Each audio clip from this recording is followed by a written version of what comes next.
competition and lack of innovation have become hallmarks of the country's business climate.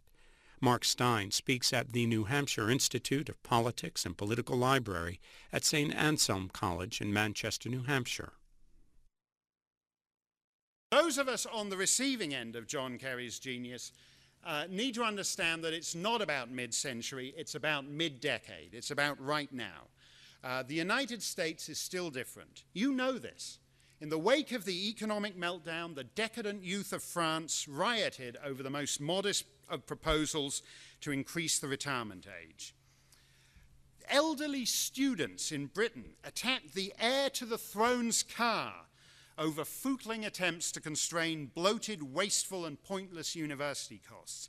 Everywhere from Iceland to Bulgaria, angry mobs besieged their parliaments, demanding the same thing. Why didn't you, the government, do more for me?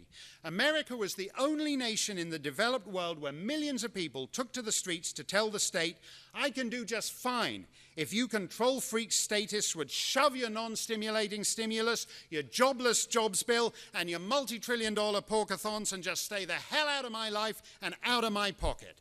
That's the...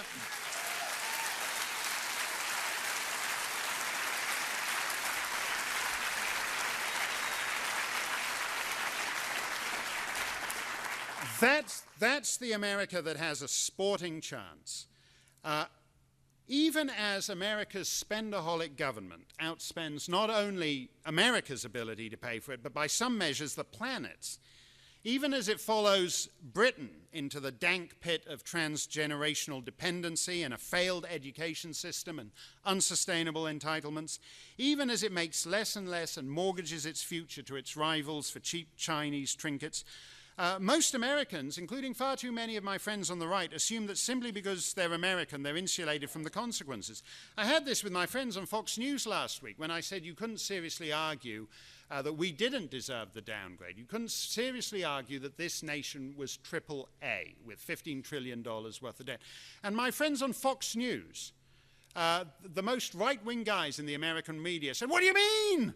Of course we're AAA. We're better than AAA. We should have a quadruple A category just for us. These loser countries in the 18 countries in the AAA category. They're loser nations. They can't compare with us. We need to understand we are not AAA. When you've got $15 trillion in debt, you can't be AAA. When you've got 10 times that in unfunded liabilities, you can't be AAA. Cecil Rhodes, the great British imperialist, actually wasn't a great British imperialist, remarkably unpleasant man, but he did leave one memorable... Forgot where I was for a minute there. I got to remember, the Tocqueville shtick gets a big cheer in New Hampshire. The Cecil Rhodes cheer gets big cheers when you're in South Africa. I got to remember. I took the wrong assimilation pill before I walked on. Cecil Rhodes, the deplorable British imperialist,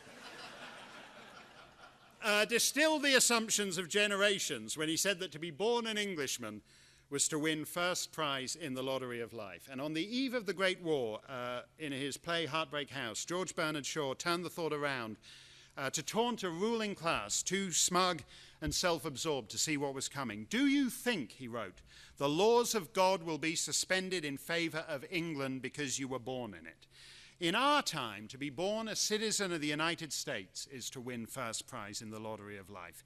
And as Britons did in Cecil Rhodes' day, too many Americans assume it will always be so. Do you think the laws of God will be suspended in favor of America simply because you were born in it? Think carefully about that question. When you live in the North Country, when you live in a state where the weather spends 6 months of the year trying to throttle the life out of you, one thing you understand is the fragility of civilization. Back in the spring, I was walking on an abandoned Class 6 road behind my house with my 2 boys one morning when we noticed a huge mama bear rearing up in the trees just off to our left. And then just ahead of us, we noticed one little cub, and behind us another little cub. And we were in the middle. And my boys were excited, but a little scared. And that's the way I feel as we embark on this critical half-decade. I feel excited but a little scared, and I wonder if our society still has the survival instinct of that mother bear protecting her cubs. If you disagree, don't wait for a Messiah to descend from the heavens on a Tuesday morning in November. We tried that in 2008. We entrusted a multi-trillion-dollar enterprise to a guy who's never created a dime of wealth in his life, and then we were surprised that for some reason it didn't work out. This time it's up to you. Ordinary citizens need to do this year and next year, as they did in 2009, 2010, and move the meter of public discourse. In my book, I quote Milton Friedman. Milton Friedman says, don't elect the right people to do the right things. Create the conditions whereby the wrong people are forced to do the right things. Every time, that deserves a chair. There should be nothing controversial in that, because he's absolutely, every time you see Obama go and give a speech and someone has taken the precaution of loading up some lame boilerplate into his prompter about how we need to get our fiscal house in order and we need to control the deficit.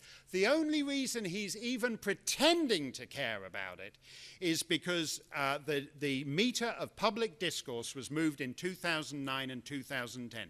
He's the wrong person being forced to pretend that he wants to do the right thing. Let's keep changing the discourse until the wrong people are actually forced to do the right thing. Milton Friedman is right about that. When I first moved to New Hampshire, I carelessly assumed that General Stark had said live free or die before some battle or other. I thought it was a bit of red meat to rally the boys for the charge, a touch of the old, Henry V at Agincourt routine. And then I discovered that our state's great Revolutionary War hero had made his creed occur decades after the cessation of hostilities in a letter regretting that he would be unable to attend a dinner.